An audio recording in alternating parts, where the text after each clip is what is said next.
J'ai eu la chance d'avoir les 2 derniers covoiturages qui font ça de façon bénévole, donc ils ne me demandent rien financièrement. Je leur fais un petit cadeau, une petite bouteille. Je n'ai pas le permis, donc j'ai commencé dans l'usine Mix Buffet en intérim qui, eux, m'ont conseillé de vous appeler pour pouvoir trouver un covoiturage pour me faciliter l'accès au travail. C'est pratique parce que moi, personnellement, venant d'arriver dans la région, ça me permet de rencontrer des personnes. J'ai téléphoné et le lendemain, ils me donnaient un covoiturage à chaque fois. Voire même le jour même. J'ai appelé à 14h et à 17h, on m'appelait pour me dire prenez contact avec cette personne, elle est d'accord pour faire du covoiturage avec vous.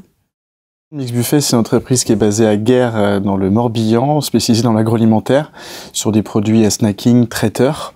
On a aujourd'hui une entreprise qui recrute de manière très importante, avec des pics de production qui sont vraiment installés dans l'année où on doit recruter de manière intensive. L'objectif, notamment, et depuis 2 ans qu'on travaille maintenant avec l'association EOP, il est double. Le premier, c'est notamment pouvoir faire venir des gens à l'emploi qui peuvent être éloignés de l'emploi. Le deuxième objectif, il est notamment, il s'inscrit dans notre démarche RSE, responsabilité sociale des entreprises du groupe Mix Buffet, et d'apporter effectivement du lien social, de la solidarité et du solidaire entre les collaborateurs.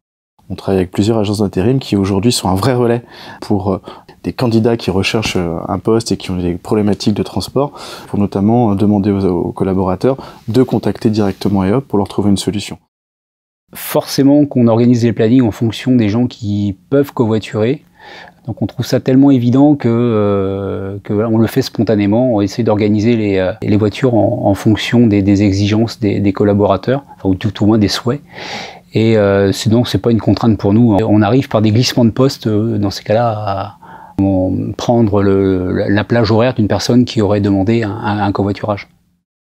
Si moi je fais 1 heure de plus le soir, ils s'arrangent toujours pour faire un peu plus aussi le soir. On l'a jamais nous constaté dans nos équipes. Et quand bien on aurait rencontré l'événement, je suis convaincu que les collaborateurs trouveront et auraient trouvé une solution pour pouvoir faire face justement à la panne du véhicule.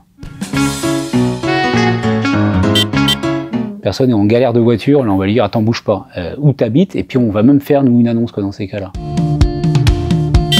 C'est bon pour la planète, c'est en plus ça rentre dans un cadre convivial. Et ne jamais oublier que nos premiers ambassadeurs, c'est nos collaborateurs. Les retours, ils sont très positifs, c'est-à-dire qu'aujourd'hui, à date, on a 171 covoitureurs solidaires, chauffeurs solidaires, qui se sont donc déclarés ouverts pour pouvoir proposer des solutions de covoiturage à nos collaborateurs. Ça peut être des collaborateurs intérimaires, ça peut être des collaborateurs en CDD, en CDI. Maintenant, c'est un succès qu'il faut faire vivre au quotidien, via des animations, via de la communication en interne.